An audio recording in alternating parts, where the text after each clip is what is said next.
6 mars. Ku je ti?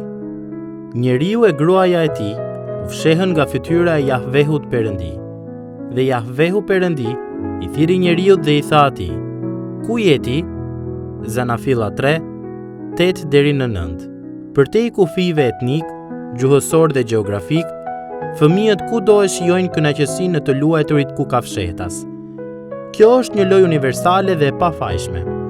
Mirë po loja e parë ku ka fshehtas në këtë botë nuk ishte as argëtuese dhe as e pafajshme. Ishte diçka tejet serioze.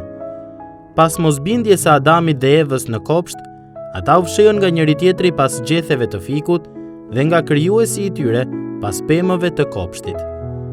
Ata u përpoqën t'i mbulonin gjërat, dhe Perëndia erdhi dhe i kërkoi me një pyetje të thjeshtë: Ku je ti? Kjo pyetje e kthen kokposhtë supozimin e zakonshëm se njeriu po kërkon Perëndin, i cili po fshihet diku në gjithësi ose përtej saj. Përkundrazi, ne zbulojmë krejt të kundërtën.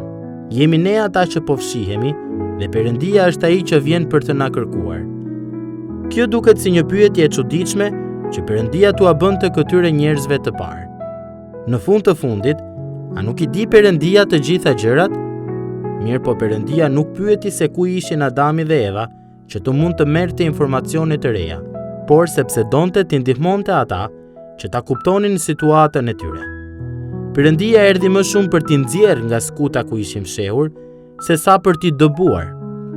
Imagjinoni mënyrat e shumta se si mund të kishte reaguar Perëndia ndaj rebelimit të Adamit dhe Evës. Nëse do të kishte reaguar vetëm me gjykim, Perëndia mund të kishte dhënë menjëherë dënimin me vdekje, për të cilin ai i kishte paralajmëruar. Zanafilla 2, 16 deri në 17. Mirë po është në natyrën e Perëndisë që gjithmonë të tregojë mëshirë, kështu që ai erdhi me një pyetje të vetme.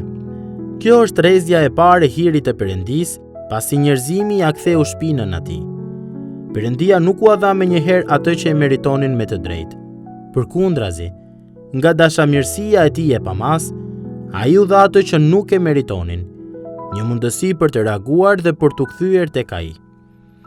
Asnjëri prej nesh nuk do të ndihej rehat nëse njerëzit tanë më të afërt do të mund të shihnin të gjitha mendimet tona më të thella dhe veprimet e mëparshme.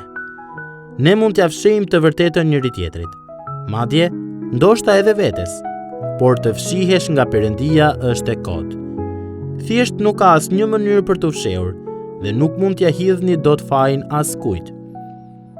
Ne nuk duhet ta besojmë gënjeshtrën se Perëndia nuk do t'i shohë mëkatet e vogla, të cilat i mbajmë fshehur nga të tjerët.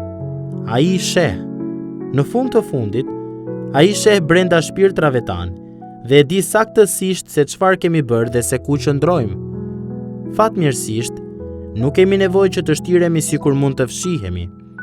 Ai vjen te ne me mëshirë, jo me gjykim, sepse Perëndia nuk e dërgoi birin në botë që ta gjykojë botën, por që bota të shpëtohet nëpërmjet tij.